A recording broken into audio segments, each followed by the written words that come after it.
that it's easy. Everybody goes into that damn thing thinking, well, you just stand there and you read off the...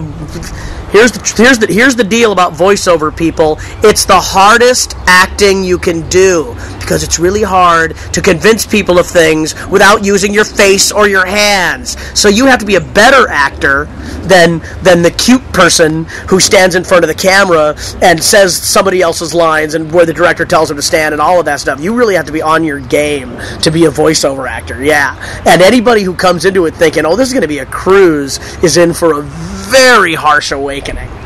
Yeah, it's a really, actually it's the hardest acting to do, and I think Brad Pitt proved it in Sinbad.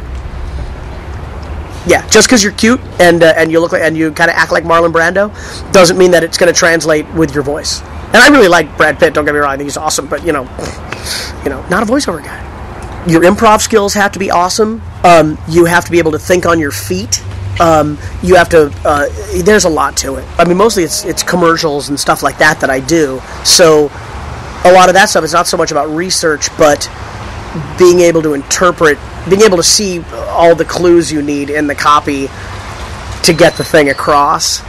And there's this big thing lately where they're like, they don't want anybody to sound like an announcer. They want you kind of like to sound like you don't know what you're doing.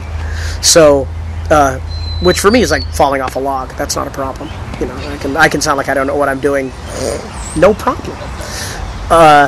Yeah, I mean that's mostly how that goes. I think the research end of it is mostly for, you know, on camera things and characters. Yeah. Well, there is, if you're doing a cartoon, probably you want to spend a little more time with the script, you know, a couple nights before, kind of go through it and, you know, see where you can add here and there.